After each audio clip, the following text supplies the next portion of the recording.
9월 25일 목요일 새벽입니다. 오늘 같이 기도하실 말씀은 레위기 14장 21절에서 32절입니다. 그 중에 32절 봉독해 드립니다. 14장 32절 나병 환자로서 그 정결 예식에 그 힘이 미치지 못한 자의 규례가 그러하니라. 아멘. 14장 레위기 14장은 13장에 있었던 나병에 대한 부정으로 이렇게 하나님 공동체로부터 멀어졌던 사람들을 14장에서 어떻게 다시 회복시키는가 하는 것에 대한 말씀이지요. 그래서 나병 또는 피부병, 악성 전염병 이런 것으로부터 나음을 받고 하나님의 은혜로 고침을 받았을 때에 그 공동체로 다시 구성원으로 인정받고 예배자로 하나님 나라의 백성으로 살아갈 때 하나님께서 일련의 과정을 두셨죠. 정결 예식을 통해서 그들이 다시 하나님 나라 백성으로 살아갈 수 있게 하였습니다. 제물을 바치고 또 그 비둘기를 보내고 새를 한 마리는 잡고 한 마리는 보내고 하는 일련의 이런 정결 예식이 있었죠.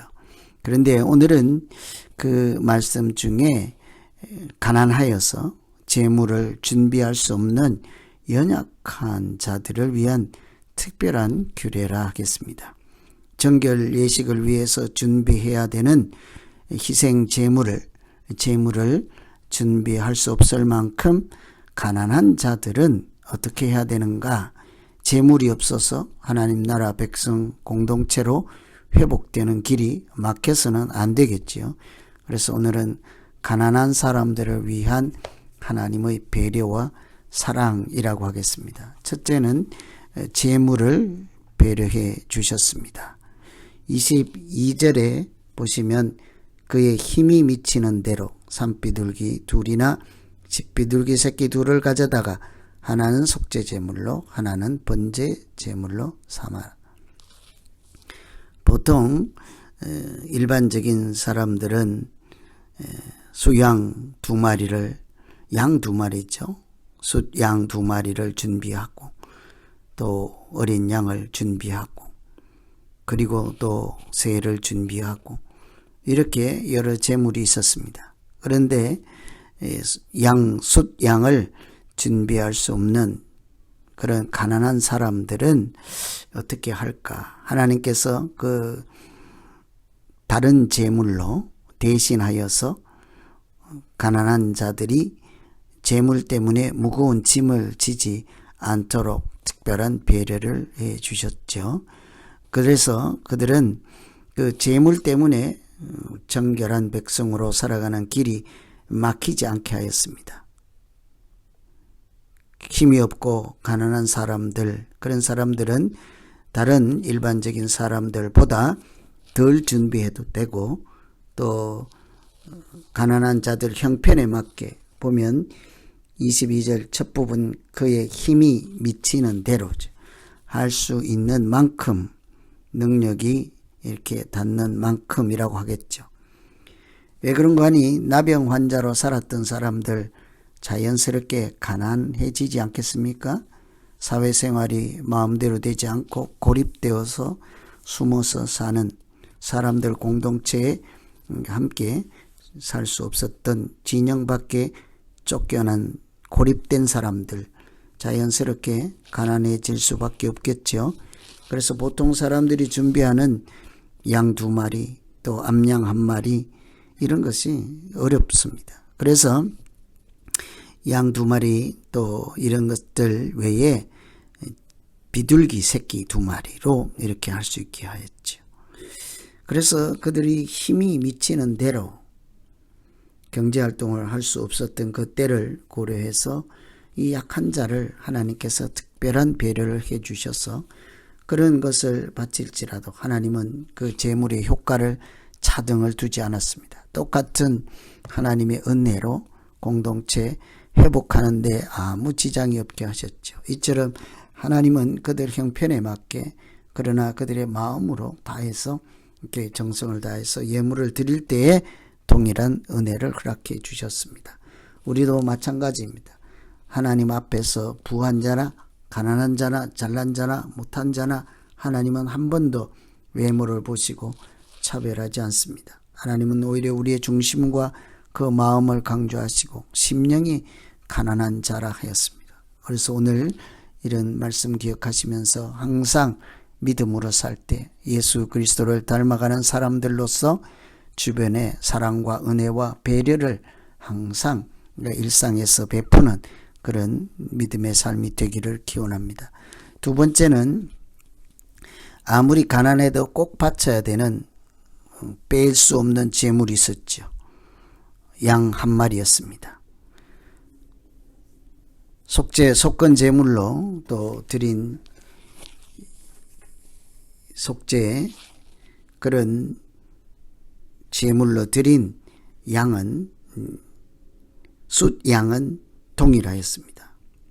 다른 제물은 다 대체할 수 있었습니다. 그런데 예수 그리스도를 예표하는 어린 양, 암양은 누구든지 면제받을 수가 없었습니다. 이것은 가난한 자라도 양 한 마리는 드려야 했습니다. 그것은 값의 문제가 아니고 부담의 문제가 아니라 예수 그리스도의 희생을 통해서만 우리가 죄사함을 받고 그리스도의 보혈로 속죄함을 받는 것 때문이죠. 부한 자나 가난한 자 누구든지 어린 양의 희생 제물로 죄사함을 받는 것은 예수 그리스도를 영접하지 않고 누구든지 하나님 앞에 나아갈 자가 없다 하는 것을 이렇게 보여주는 말씀이죠. 그래서 아무리 가난해도 하나님 앞에 드려야 되는 제물이 있었죠. 그것은 바로 암양 한 마리였습니다. 그래서 우리가 예수 그리스도를 믿고 믿음으로 살아가는 이런 때에 항상 염두에 둘 것은 누구라도 동일한 것은 십자가입니다.